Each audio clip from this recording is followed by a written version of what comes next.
Clicking on this video activated circuits in your brain that took thousands of years to develop. The ones required for reading. We think of language as natural, and reading is written language, so it must be natural. But it isn't. It isn't natural at all. Scientific studies indicate that a neurotypical brain is born with the circuitry that allows our eyes to see and our vocal cords to produce sounds.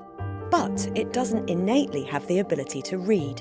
From an evolutionary timescale, our brain hasn't had enough time to develop a dedicated reading brain. And so to build a reading brain network, we co-opt parts of the brain involved in vision and auditory processing and language and attention and affect. The Sumerian cuneiform symbols are thought to be one of the earliest writing systems in the world, dating back to around 3300 BC. Around the same time, though, Egyptians started developing their hieroglyphics.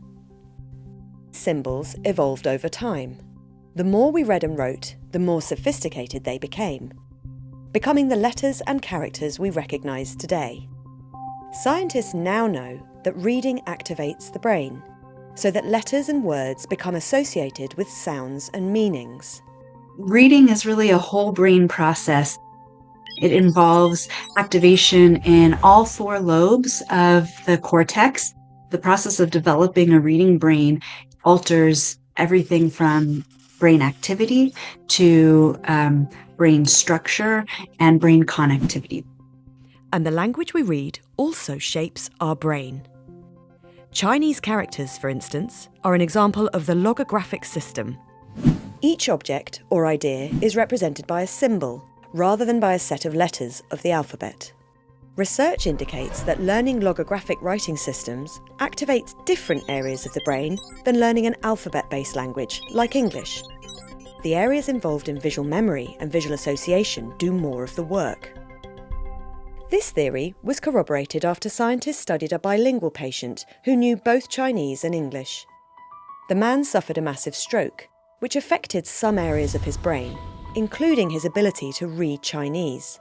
But, astonishingly, his proficiency in English remained intact. It's a beautiful example of how the brain circuit reflects the requirements of Chinese, which inevitably means more visual memory and visual processing of those beautifully intricate symbols or characters. Whatever the language, reading not only impacts the brain, but it also affects us on a physical level. We might feel in our guts the nervousness or the pain of a character. And I mean that not only like I feel it inside me, but I mean that literally, like the anterior insula, which is responsible for gastromotoric movement, for feelings of nausea and pain and discomfort, is also the part of the brain that's associated with many of the empathic processes. And the brain is very adaptable. Evidence suggests that it's already changing as a result of new technologies. Reading on a phone or tablet is generally passive scrolling, often interrupted by messages and alerts. When we read on screens, we tend to skim. And when we skim, we're more susceptible to misinformation. We need to support individuals in being able to think critically about the things that they're reading, because that's fundamental to a democracy, is our ability to analyze and think deeply about the information that we're consuming. Some academic research even suggests that children who use cell phones from an early age perform worse in school later in life.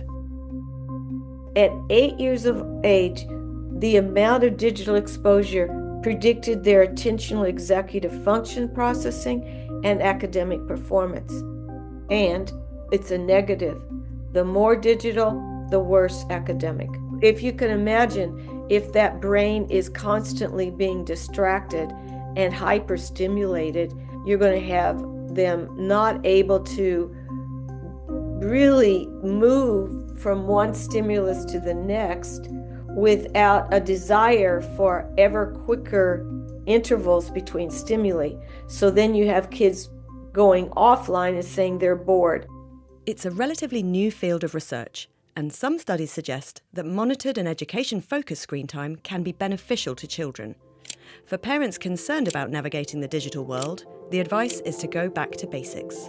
The antidote to all that's happening is the simplest, most beautiful one, and that is to have our children immersed in reading and have a reading life. Our parents and teachers all have to help. They have to model, they have to read to their child, they have to love it themselves.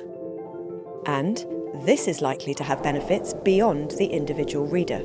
The power of deep reading is really fundamental to our humanity. When we read deeply, we change our brains and we change who we are.